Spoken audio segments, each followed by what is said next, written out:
Hello, everybody, and welcome to my show.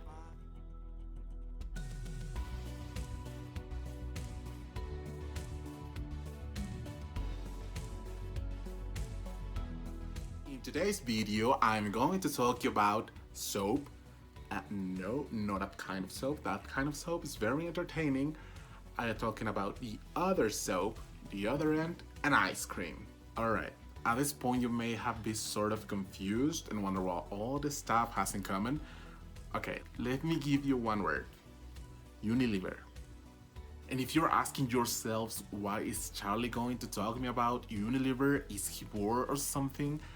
Well, no, actually I'm not. That's not a point of the video, as you already know, and for those who don't, I am studying information systems management here in Mexico, and now I am doing a course of knowledge information systems. So my latest assignment is what all this video is about. Please don't unsubscribe, I promise I'll be very quick.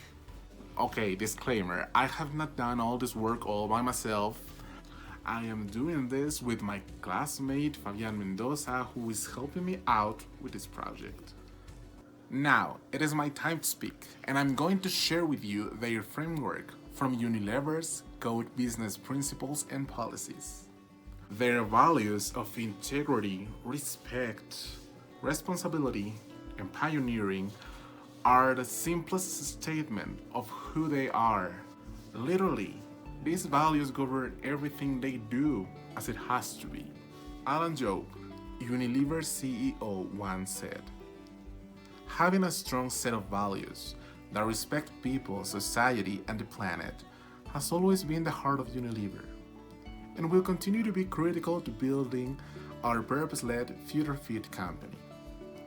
Our lessons to operate and our ability to compete successfully are depending on each and every one of us, living these values day in and day out."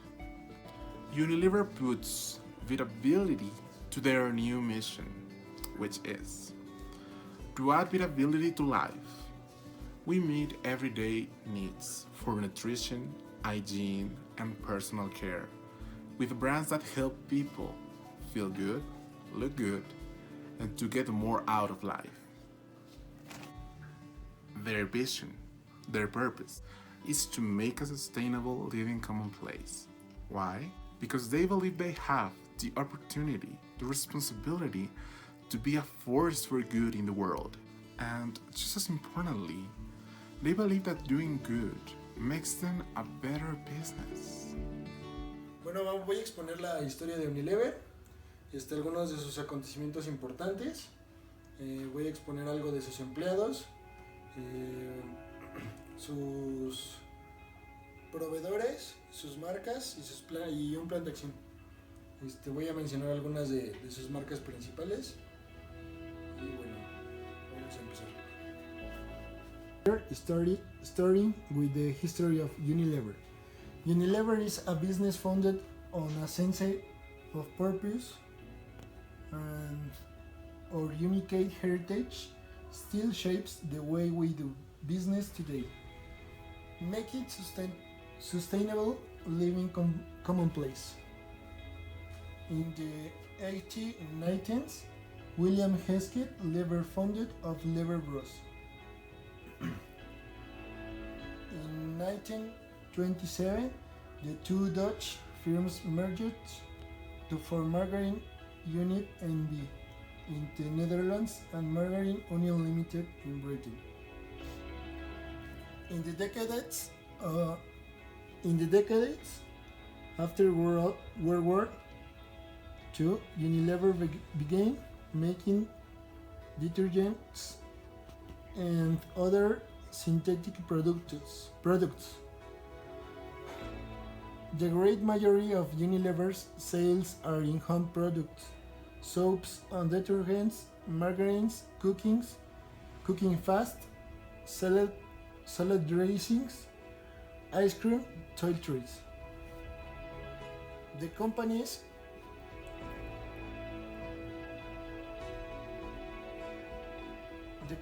Unilever, one of the largest food companies in the world. Unilever Sales are based primarily in Europe, followed by North America. What happened since 2010? In the face of climate change, instability, and unprecedented economic and environmental, Unilever recognizes a turning point in history. Unilever has more than 400 trademarks, among others are beauty and personal care. After all this, we have to say that Unilever's star products are only 5. 1 Lifebuoy, 2 Sunslick, 3 Nor, 4 Dove, 5 Lux. Alright, let's explain the relation between Unilever and their employees. Unilever is committed to a working environment that promotes diversity and equal opportunity, and where there is mutual trust, respect for human rights, and no discrimination. They will recruit employees and promote employees on the sole basis of the qualifications and abilities needed for the work to be performed. They are committed to safe and healthy working conditions for all employees. On the other hand, we got the relationships with their customers. Unilever is committed to providing branded products and services which consistently offer value in terms of price and quality, and which are safe for the intended user. Products and services will be accurately and properly labeled, advertised, and communicated.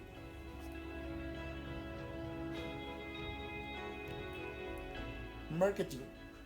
As you already know, marketing is important, and Unilever knows that.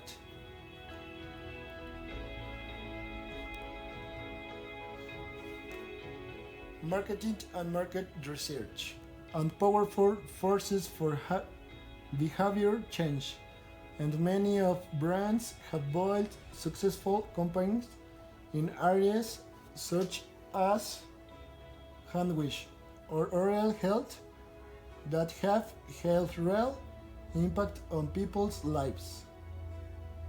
Taking action, Unilever's sustainable living plan sets of the couple or growth from more environmental footprint, while increasing our positive social impact. After all this research, for the second part of the project, we had to select one of the Unilever's entities to work on it, describing its inputs, procedures, and outputs. We choose Human Resources. Unilever's Human Resources entity has 10 procedures. Among of these are recruitment and staff selection, hiring, induction, staff turnover, personal performance appraisal, estimation and payment for personal salaries, determine holiday employees' periods, estimation and payment of vacation and Christmas bonuses, severance payment, personal compensations. So, let's do it. Recruitment and staff selection procedure. Inputs: employment application, employee's resume, copy of employee's identification card, university degree, diploma, and references. Outputs: curricular summary of potential candidates, select candidate report, employee personal information, and employee identification number. Here is the flowchart of this procedure. As you can see, first of all, Human Resources identify the need of hiring a new personnel, and then they make a description of the job. Once this is done, they recruit candidates, carry out a job interview to each candidate, If at least one applicant has been selected, Human Resources makes a curricular summary of potential candidates, analyze this information, and select one of the applicants. Received candidates' documents. Check out all these papers. If they are complete, recheck applicant information. And if it's correct, we can start hiring process. Hiring process. Inputs. Candidate personal information. Budget report from the company's finance department. Employee number. Outputs, contract, signed contract, and hire report. Following this process, task by task, we have a human resource analyst enter applicant's info into employee's record of human resource system. If this information is correct, human resource managers approves the request. After the manager's okay, the analyst requests the legal and secretary department for a new contract. Legal department writes the contract. The analyst check out all this contract, and if it is correct, recruiting coordinator gives the contract to employee to sign it. And to finish this process, analyst receives the signed contract and guards it in the employee's records. Now the employee should begin with the introduction procedure. Induction. Inputs. Employee's number. Induction schedule. Induction planning. Outputs. Induction planning approved. Audiovisual materials, brochures, copies of the employee handbook, and the Code of Business Principles and Policies.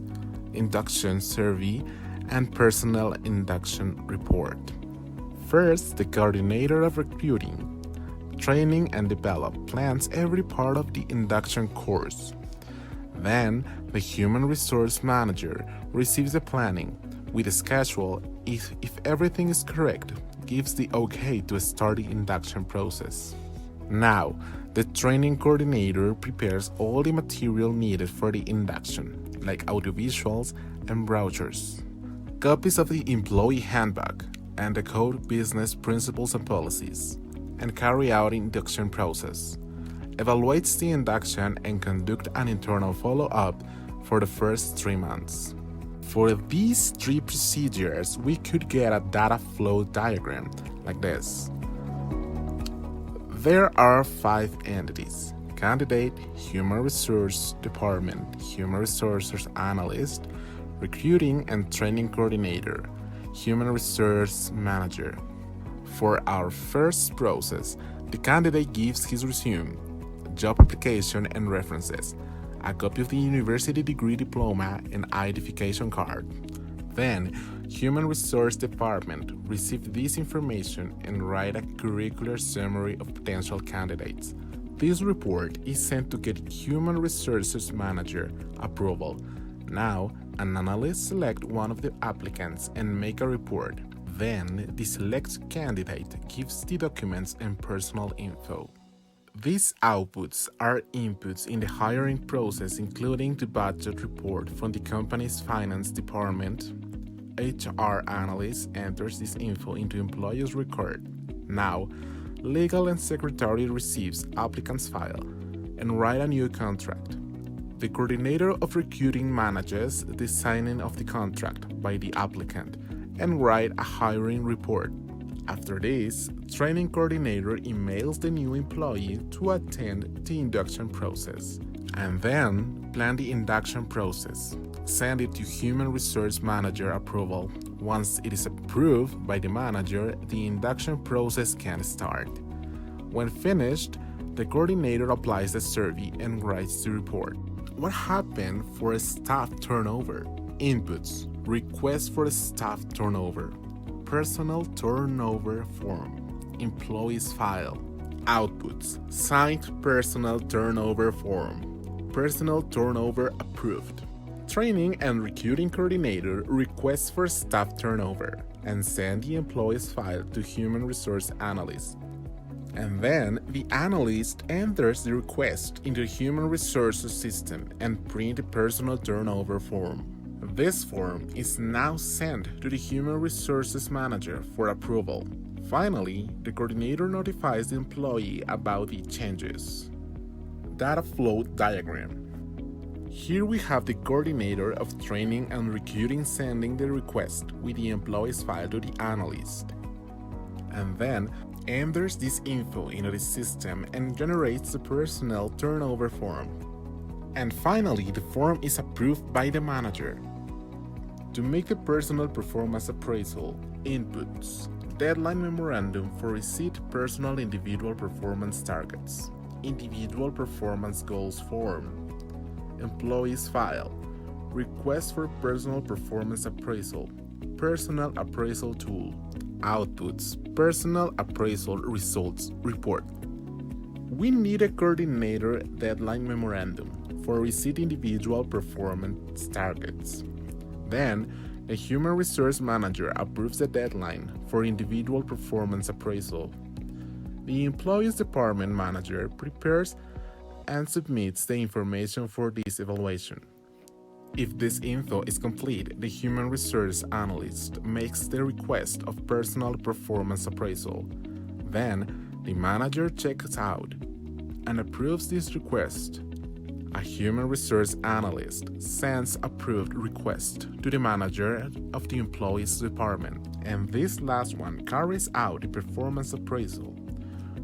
Once it is done, the manager sends the appraisal results to the human resource coordinator.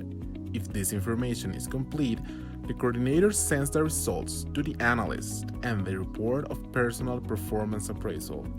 The analyst checks out the report, writes a notification of the results, and sends the report to human resource manager. Finally, the manager will check out the report with the company's evaluation committee. In our data flow diagram, we got 4 entities working together to complete this procedure. We can see the coordinator sending the deadline memorandum to receive individual performance targets to human resources manager. The deadline is approved and resent to the employee's department manager, who submit the info for the evaluation. If the info is complete, the analyst sends a request of personal performance appraisal for the OK of the human resource manager. Once this request is approved, the manager of the employee's department carries out the performance appraisal, sends the results, and the analyst writes the report and sends the report to the human resource manager.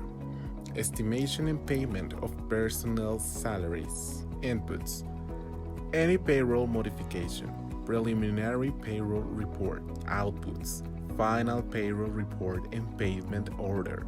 Flowchart: payroll coordinator receives and distributes payroll modifications. Then, the analyst receives and prepares the preliminary payroll report. If the info is correct, payroll coordinator approves preliminary report. The analyst makes the final payroll report and generates payment order. The human resources manager approves and signs payment order. Data flow diagram. We have the coordinator receiving any modification of the payroll. Then, the analyst makes preliminary payroll report, which is approved by the payroll coordinator. Once approved, the analyst makes the final payroll report and generates the payment order. And finally, the manager of human resources approves the payment order. Determine vacation employees' periods. Inputs: preliminary vacation schedule report. Outputs: vacation period final report. The analyst prepares and sends the preliminary vacation schedule report. Then, the manager of each company's department signs the vacation schedule. Now, the analyst makes vacation period final report, and each department receives the notification. Data flow diagram. First, the analyst prepares the vacation schedule report. Then, each manager of all company's departments signs the vacation schedule. Now, the analyst makes the final report and sends the notification for each department. Estimation and payment of vacation and Christmas bonuses. Inputs: Christmas bonus list. Outputs: Christmas bonus final report payment order and payment report. The analyst generates the Christmas bonus list. The welfare coordinator receives and checks out the Christmas bonus list. The analyst generates the Christmas bonus final report and makes the payment order and payment report. Now, the human resources manager receives and signs these documents. The payroll coordinator manages the payment of Christmas bonus. And here we have the data flow diagram that basically only shows the documents and information following through the process and each entity. Severance payment. Inputs, information about dismissed personnel. Outputs, severance payment estimate and payment order. Payroll coordinator receives information about dismissed personnel. The analyst receives a request for estimate severance payment. Now, the payroll coordinator and human resources manager checks out the approves severance payment estimated. Finally, the payroll coordinator makes payment order and manages the payment to dismissed employee. Here is the process data flow diagram. Personal compensations. Inputs, request of compensation. Outputs, compensation report. All managers can make a request for a compensation of their staff. Coordinator of recruiting, training, and development receives and checks out each request. If the information is complete, the coordinator manages the compensation, then makes a compensation report and sends it for its okay to human resources manager. And of course, here is the data flow diagram. Are you bored? Yeah, me too. Let's begin with some fun facts about Unilever. Unilever has 400 trademarks. They are in 990 countries. 160,000 is the number of people they hire. 1 billion euros is the amount that they invest in research and development every year. In 44 countries, they are the most wanted employer. They had reduced more than 490 million in energy costs since 2008. They spent 34 millions in goods and services every year. 13 billion euros invest every year in ingredients and raw materials. They have 300 factories in 69 countries. Their products are distributed in more than 25 million retailers. And some qualitative attributes of them are the following. Rapid growth channels like those of e-commerce. Second largest advertiser in the world in terms of media investment. Let's talk about the organization chart that makes all Unilever work happen. There is the entity of management, finance, operations, digital and marketing, human resources, legal and secretary, supply chain, research and development, beauty and personal care, food and refreshments, and home care. Unilever Mexico is located in Paseo Tamarindos 150, Coajimalpa, Mexico City.